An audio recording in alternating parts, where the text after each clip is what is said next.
Hi, my name is Rachel White. I am a JFK assassination researcher, and I'm going to talk about Jackie Kennedy and the deep state, part 3. This is part 3 of this particular angle I want to discuss.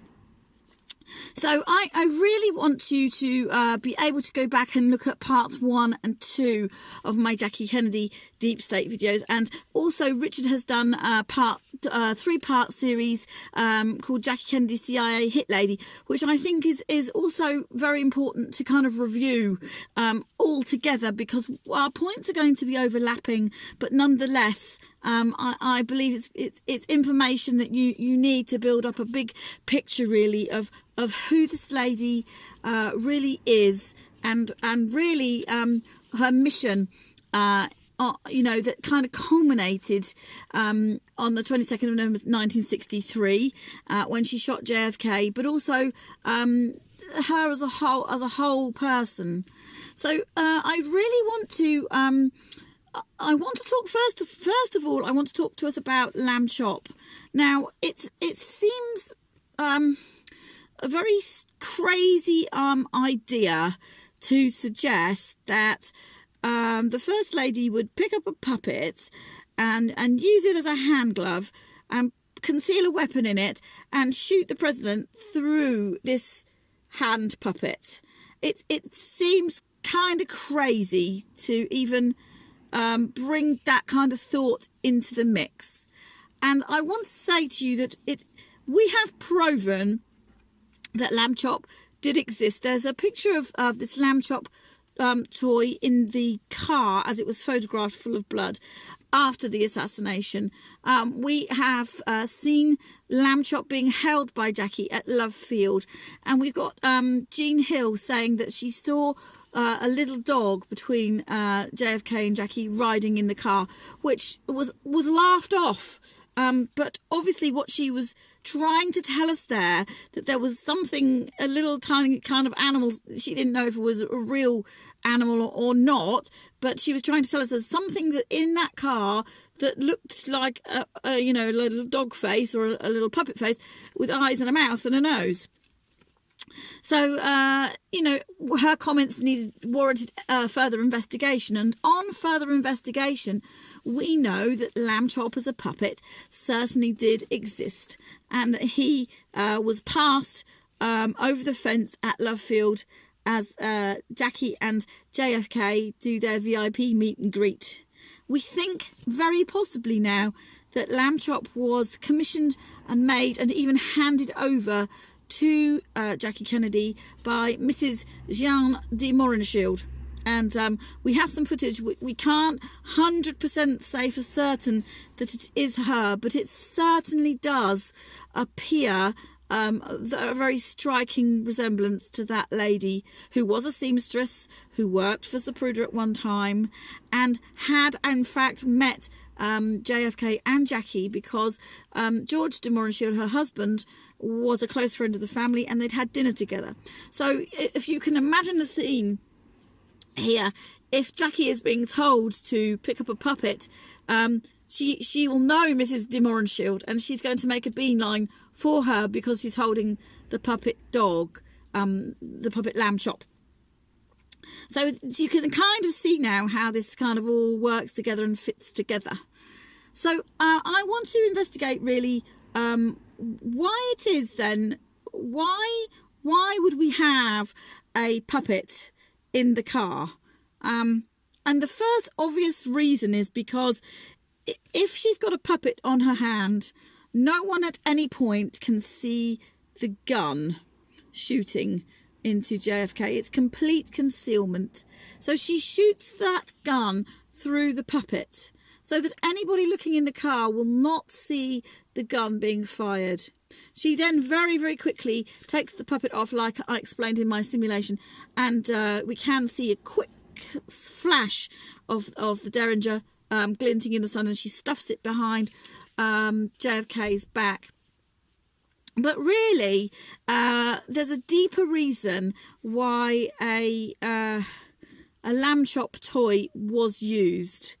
And I did a little bit of research into the use of mascots and the symbology of different things.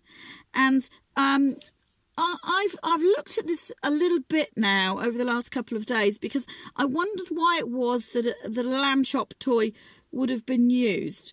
And it seems to me that a mascots have been used now, probably since the 1880s, as good luck charms, mascots in sporting games, particularly to bring good luck and to win an event, and to provide comfort for the person. So I actually believe that, as well as being a concealment, Lambchop was actually a mascot, and she was definitely holding Lambchop up here, fiddling about with it in that car, certainly before the motorcade got to Houston and Elm. So I personally, I have this intuitive feeling that the use of Lambchop was much more symbolic than just a concealment of a weapon. So the very first mascot that was used was in fact a goat. And it came about because a goat was at the edge of a sports field nibbling the grass, and they believed it was a good luck charm. And so, human nature being human nature, to bring that kind of good luck feeling again, little tiny goats and little tiny mascots are produced to bring that same kind of feeling to the soul. This is our team. It's a lucky charm. It's an omen. It's a superstitious sign that all is going to be well. And we all do this, whether we do it consciously or subconsciously. We all do this kind of thing. And certainly, in the elites circle, they use codes and symbols and words and colours and all sorts of hidden meanings and clues all of the time. In fact, to the point where I would say that everything means something. So we've got to think about what Lambchop really symbolises. So I had a quick research earlier today, and I understand now that lamb symbology, and particularly ram symbology, the symbol of the sheep, is very important if we go back to ancient Babylon. And this is where it all comes from, because remember that these elite people believe that they are the direct product from this bloodline that stems back centuries and centuries and centuries and centuries, right back to Egypt, and pre modern days completely. They believe they are a direct line from those people.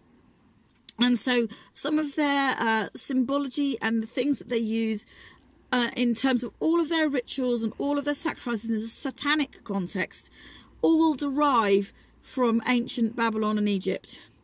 And it's very interesting that the idea of using a lamb or a ram is incredibly significant. And basically it means the strongest power, the king. And that is why we have Ramesses. Ramesses was the emperor, the king. Ramesses. Okay, this is the first part of the word.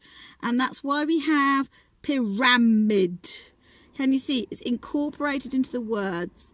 And there's links here with this symbology all of the time. Now I'm looking at this and I'm thinking now that what's having to happen here is that you can't, when you're executing a coup d'etat, you can't just murder somebody. It's in the elite's minds and the context that they're doing it in, it has to be sanctioned by a higher power than just the people pulling the trigger. there always has to be throwbacks, there always has to be kickbacks and links to all sorts of things. And you see, in some way, there has to be an idea that the hit is sanctioned by the occultic powers from ancient Babylon. And I know this sounds absolutely incredible to our modern ears, but it sounds incredible because this is not how we think, but this is how the elite people think and pull these things together and work these things out. So literally having the Derringer pointed through Lambchop's head and fired through Lambchop's head, it's as though Lambchop is doing the killing. And that is important because, you see, it's in symbolising that the higher power has authorised and sanctioned the hit, and it kind of absolves the people actually doing the hit from being personally responsible, but it also makes them sit under that authority, and it gives them the confidence and the authority to know that higher power is an approval of what their actions. Does that make sense? Does that make sense to you? It's not just them doing it. It's not just them deciding it. It's them coming under this kind of spiritual idea that there's this evil power greater than them, and they're being directed by this kind of otherworldliness. And I know that sounds it sounds crazy, and it sounds terrible, and it sounds awful, and we can't get our heads around it, and it sounds fantastic, but I want us to remember that this is how the elites work this. It's not how we work this, it's how the elites work it. And to get a fuller understanding of it, we've got to go back, and we've got to do the understanding, and we've got to do the research and know why we've got this symbology and why it's important. So I just wanted to kind of bring that up to kind of share that, so that we've got a fuller understanding of where my thoughts certainly on it are going. I also want to talk about Jackie as well, in the sense that when we look at this lady's life, you know, everyone around her, everybody she seems to get close to, ends up dead. They just die. And that's got to mean something. It just has to mean something. You know, she's had 4 pregnancies, and sadly 2 of those babies did not make it. And yet there's no pictures of this woman ever being pregnant. So I don't know quite what's gone on there, but it doesn't feel right to me. It just doesn't feel right to me whatsoever. She's also got her friend Mary Pinchot Meyer, who they used to walk along the towpath together down in Washington, in Georgetown there. And Mary Pinchot Meyer was murdered on the towpath where she and Jackie used to walk. And Mary Pinchot Meyer was shot behind the ear in exactly the same way as JFK was. So although we've got no proof on this, we can't help but start to think that there's a correlation here, and see, is there a possibility here that Jackie has something to do with the murder of Mary Pinchot Meyer? And my gut feeling is that yes, she has. There's also another CIA agent, Gary Underhill, found dead in bed, again shot behind the ear. So did she have a liaison with this man, and a sexual liaison, and the wife wasn't there all weekend, and found dead in bed because she'd slept with him and blown him away? Again, there's a question to be asked there. So she then goes on to marry Aristotle Onassis after Robert Kennedy, the brother, has died. Again, she was very close to Robert, and he's wound up assassinated also. I'm not saying that she did that, but but again, it's another person very close to her who winds up dead. And there's questions to ask here about what's really going on here behind the scenes. She marries Aristotle Onassis. She then is with him for some time, and his son dies in a plane crash, and his daughter commits suicide. And then Ari himself got very, very ill towards the end of his life. In 1975, he had a debilitating disease and told the family he did not want Jackie anywhere near his hospital bed. Well, why was that? Why was that?